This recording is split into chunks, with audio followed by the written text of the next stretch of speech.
And by that, we take us to our next speaker and the next topic for today. And we have then hopefully online with us here, Stoyan Terziev from BI.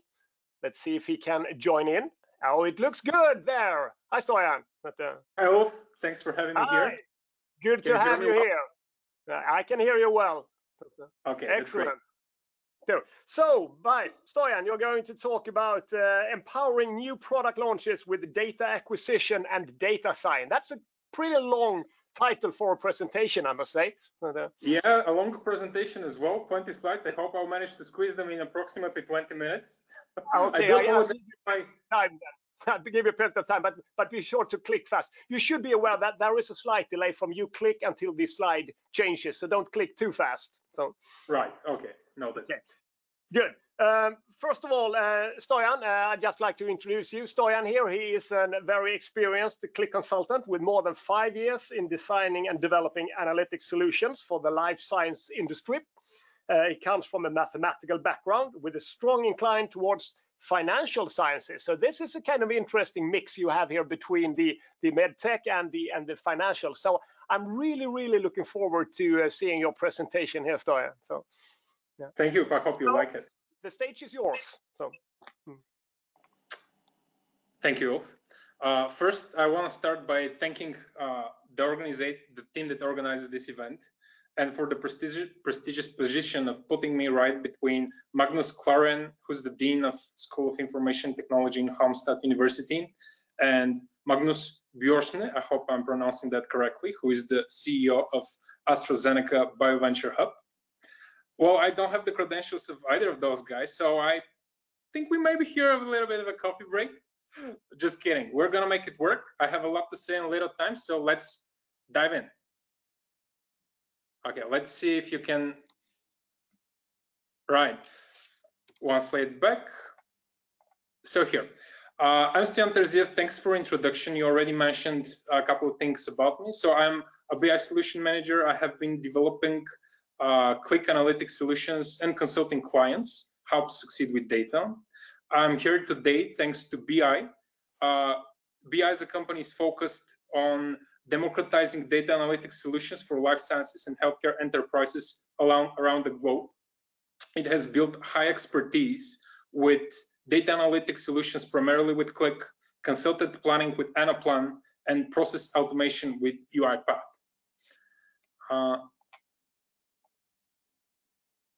Oops, did I click too fast? I did. Okay, so let me walk you through the agenda real quick. So we'll talk about the axioms of data processing, the industry specifics. We are going to walk through the advanced analytics empowered product launches, or how did we solve this problem. We're going to give you some solution and heuristics on the topic. And at the end of it, I hope that we'll have the time for me to give you something to take away at the end of the presentation, a little bit of a, if we like to call it, the brainstorming, or how to find new creative ways to use your data, or to use data in general.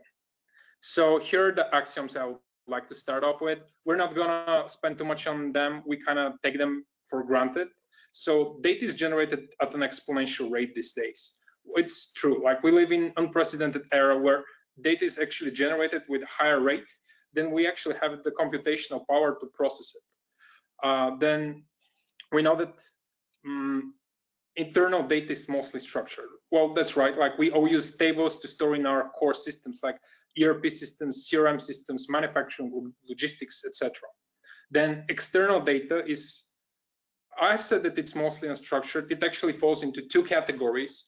One category is where we have those APIs or data that is already made available for public use, where it comes in a mostly, let's say, a combination of structured and unstructured form. So what we will usually have to do as data people, we kind of have to get our hands on the structured data or make some sense of the unstructured. Then another axiom is that most companies, as much as I like don't want to, or at least I cannot give you any scientific proof that that's true, but most companies lean towards using internal data only, and this, or primarily. And this is a little bit of an issue that we would like to address. Then last but not least, the volume that data is generated today actually is so big that it's beyond any person or any team's capability to actually go through it and uncover what is relevant data or make some sense of it. So we kind of have to rely on automatic systems to make this true. And the last thing is that data is a utility. And what I mean here by data is a utility is that the business value attributed to data processing has become critical measure for a long-term success of a company. Or we can also say that it's, if we do not do that properly and if we do not diligently process our data and rely on it, we actually fall in another category. We could be endangering our future and our future successes. Another axiom that I would like to share with you is the traditional data flow that we're kind of all used to. I believe that there are a lot of data guys here on this presentation, so they're all familiar with this concept. Like, we first collect our data, whatever is in our JD ERP system or CRM system, or if we have all sorts of systems, usually that's structured tabular data that we kind of have to extract, put it somewhere. Then we kind of have to transform it, massage the data so that we can make all the insights from different systems compatible. We then visualize it, and at the end of it, of course, we have the decision-making process. And that's a recipe that practically any conventional BI tool can cook. And this is kind of a known one.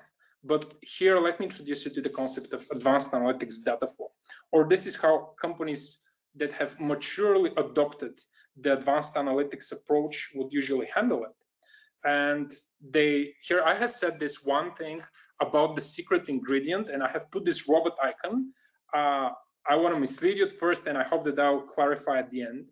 So how does this process start? It starts usually with collecting available data. So we no longer rely only on whatever our internal systems have to offer, but now we also get information from the World Wide Web, or we actually get and scrape some posts and comments, or we get some articles in the web. Like, that's a lot of data. It's unstructured mostly.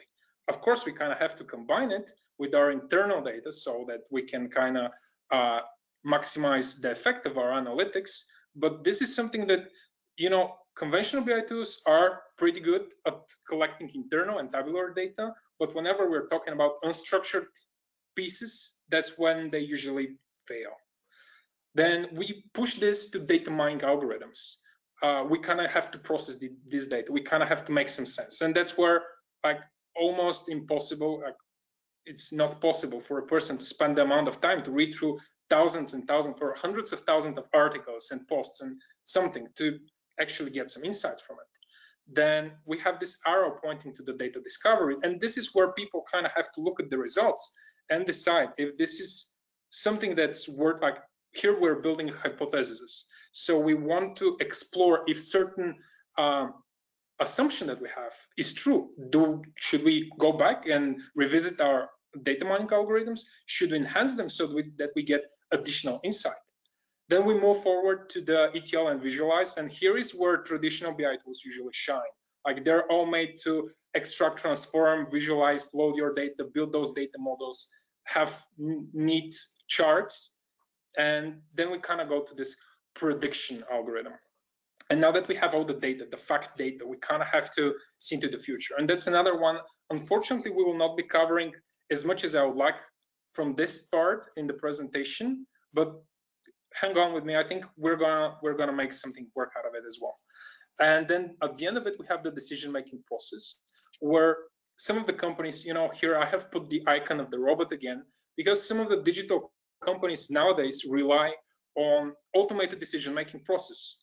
And that's a known fact. Like, we have a lot of examples on the market, like Facebook and Google are probably the leaders. So the secret ingredient here, it looks like it's some sort of complex algorithms. Like, if we're extracting data, it looks like we should be using some neat Python library and write a bunch of code, and it's going to be super complicated. But that's totally not what I think on this topic. Of course, we need the algorithms, but the key ingredient here is knowledge of what is possible, and the notion that we need to focus more of our energy to ask more convoluted questions, such as, how is my company standing on the market? Like, this sounds like a generic question, and it is. So can we answer it with data? Okay, let's take a look further. First, let's see how the life sciences industry is different. Of course, all the industries have a lot in common. They all need to make profit to survive, and like it doesn't start there, it doesn't end there. There are a lot of similarities. But here are a couple of things that I, in my experience, have meant to be critical differentiation between the life sciences and other industries. So the first one is time. What that means is that usually the life sciences industry needs a lot of time in research to actually develop a product or practice that is gonna hit the market. And this is, we all know, like we could be talking about 5 years, 10 years, tens of years of research. And then we have a lot of resources. So we cannot start the project with just a little bit of cash. Like we need tons of resources at the very start of the project. And that puts us to our next one. It's a huge risk. We could have been spending so much energy on something that we, at the end of it, we can scientifically prove that has not been possible. Like we could have misled ourselves in thinking that we're researching a viable item, so the risk is high. We could be losing the entirety of our investment. And this is another very significant one. Then we have the factor that the segment is network sensitive. What I mean here is that you could have the best product out there on the market, and that's just not enough for you to succeed. You need to have opinionated people behind you. You need to have the names of famous doctors who are going to support your practice. Look at your product, participate in your clinical trial, and at the end of it, they are going to say, all right, this one is worth it. And the public is just going to listen to them. And that's how the industry works. And then you also have this resourceful competition. And there are a lot of big companies which are scanning the market, looking for new great things. And the moment that a nice or niche product somehow appears and starts gaining speed on the market, the resourceful competition would usually go ahead and provide another solution to this problem. So you kind of have to always be on top of the curve. And those are all somehow threats. But there is one benefit to all of it, and that's the volume of open data has increased. And now all the healthcare and life sciences companies are recognizing that the aim for saving human life is no longer a company objective. It's now like a goal for humanity. So there are more and more companies opening their data, exposing it for everyone to use. And now we're looking towards an era where we expect that new breakthroughs are going to take place any moment. Like that's at least how I feel. So how do we empower product launches? So if I go to a marketing person and I ask them, okay, how to empower my product? He's probably gonna say, and this is something I have quoted in my slide, he's gonna say, get them talking, make it personal, reach further, and keep the hype. So what it means here, now I'm a data guy. I'm usually gonna say, okay, how do I do that when I have limited resources? And exactly my limited resources and the need to hit an objective which is so much greater than what my resources kind of can fulfill, forces me in a position where I kind of have to optimize the effect of what I have. And this now becomes a data problem. And for us to look at it as a data problem, we kind of have to translate those requirements in, let's say, data language, SQL if you like. So get them talking would transfer into identify the most vocal entities on the market. So if I have a limited budget for marketing and I want to reach out to medias, I want to know who are the ones or which medias should I actually reach out to maximize my effect. Then making it personal. What does it mean? Is actually fortify the background knowledge of my salespeople. So whenever they go ahead and pitch our new great product to doctors, they have a lot of background knowledge on who those people are. Why do they have to go and pitch them? And salespeople kind of have this trend of changing workplaces rather often. That's at least what my experience has shown. So we sometimes also need to onboard them with our, let's say, specific knowledge as quickly as possible.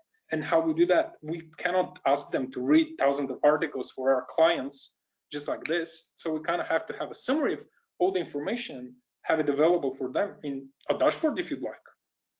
Then reach further.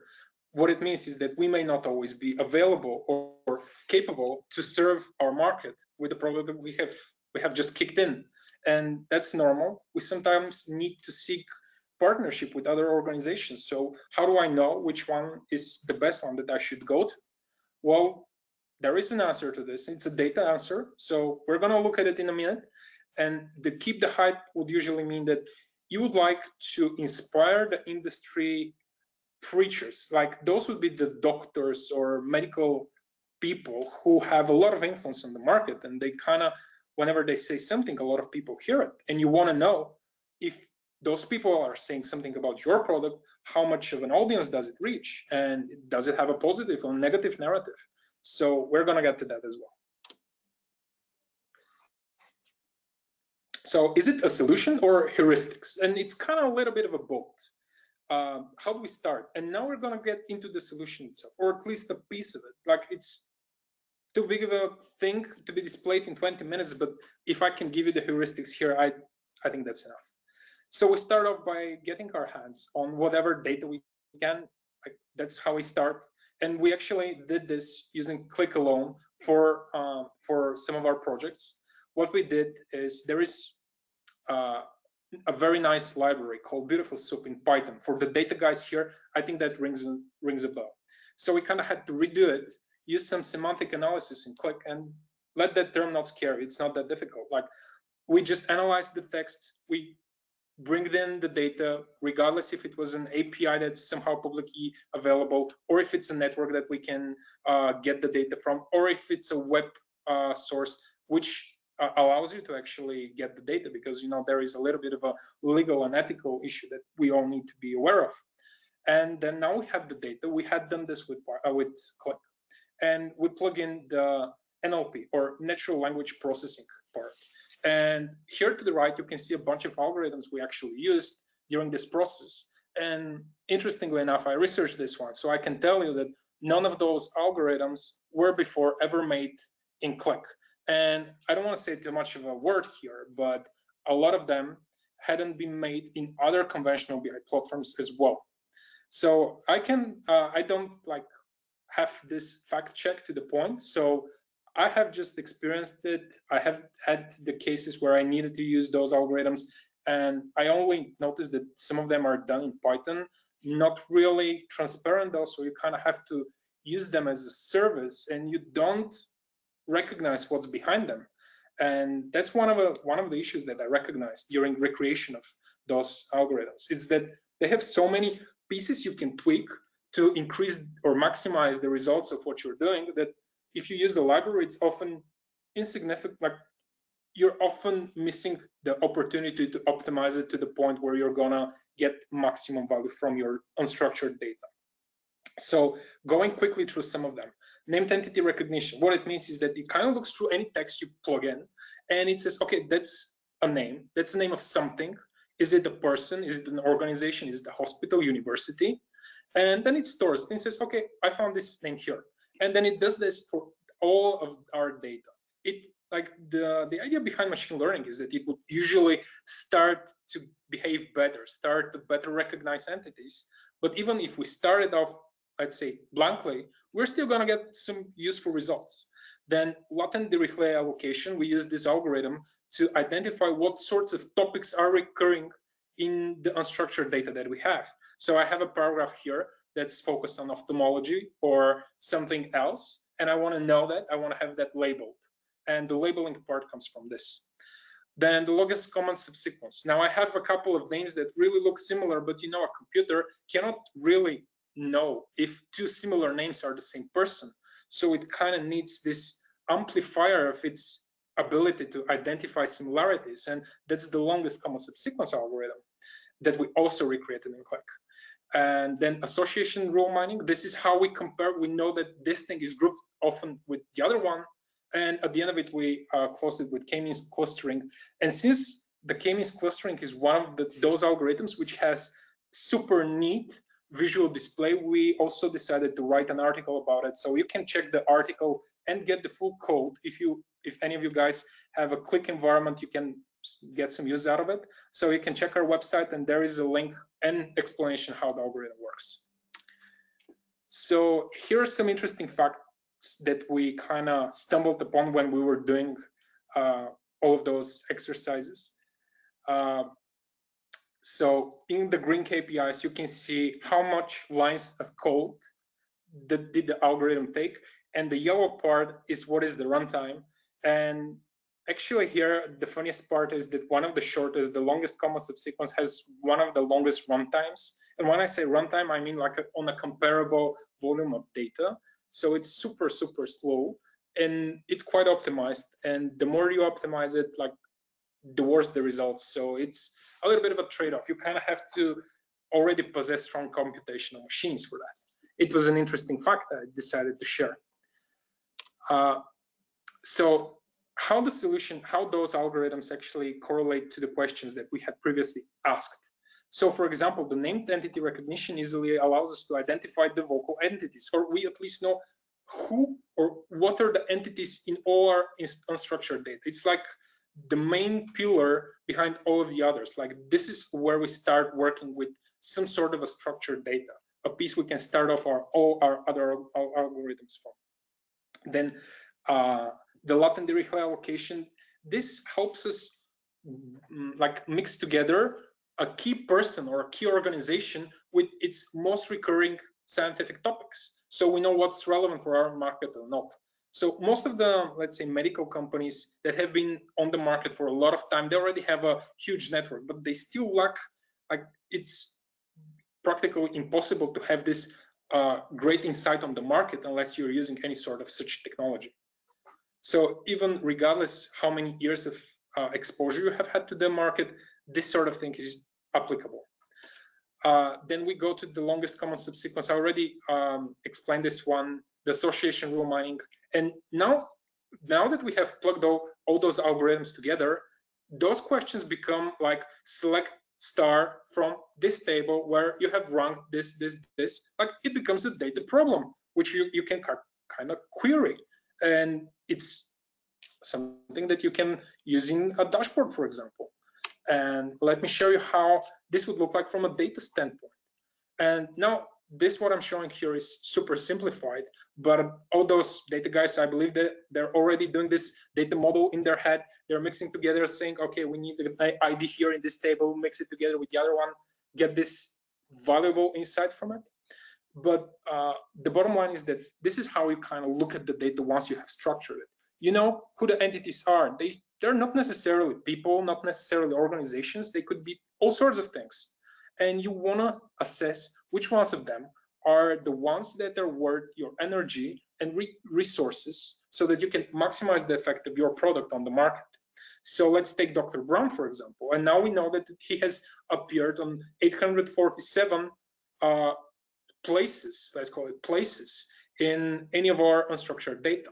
And we know that they have a public exposure of 12,000 people. So whenever Dr. Brown, and here any link to actual people is accidental, just so you know, whenever Dr. Brown has something to say, he will say it indirectly to 12,000 people or 12,000 instances. And that is, like, at least we can identify that that's the better approach than going to Dr. Smith, for example. And going forward, if we would like to know, for example, the relationship between two of our entities, and we want to know which network we should explore and which are the companies that are our best pick for partnership, well, this is another tool you can go to. Then at the end of the solution, doing all the data, we kind of can wrap it up in optimized marketing budget, higher PR effectiveness. And one thing I didn't talk about, and I left this slide specifically for it, it's the quality.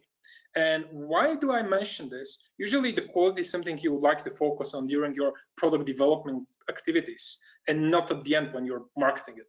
So let me leave that for the end. The last thing is the increased market change reaction time. Of course, we already said time is vital. So no comments on those guys. The one with the quality is an interesting aspect. And I plugged it in here because it's outstanding. Like it's an outlier. And here is a fun story.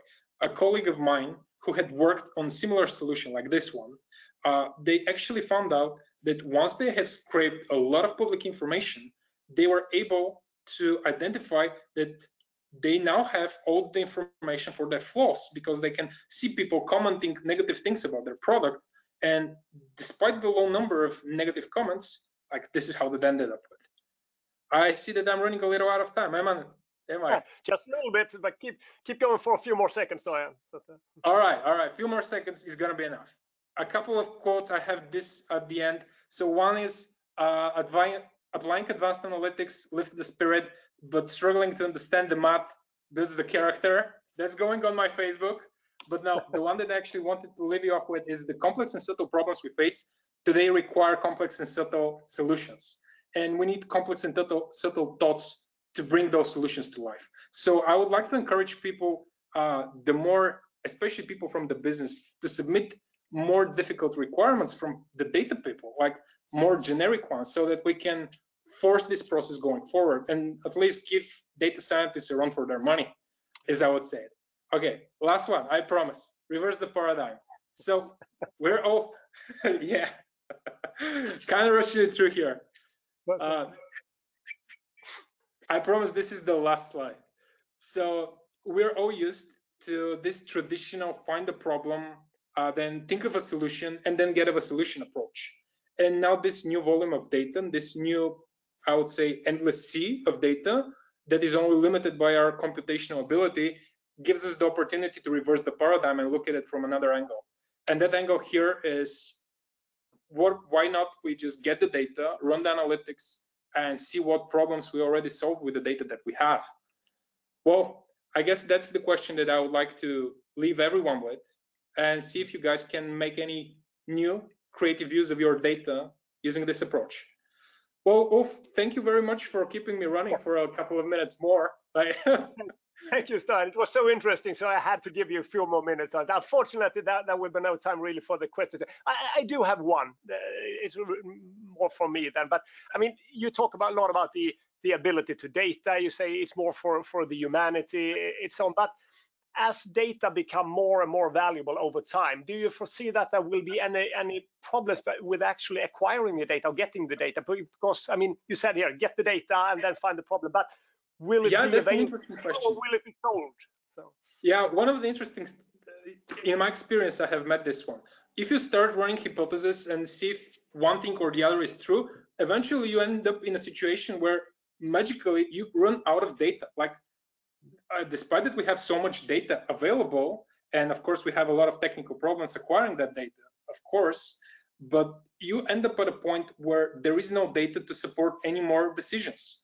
And that's also a vital information, like not knowing what hasn't been explored is an opportunity, I would say, in a sort.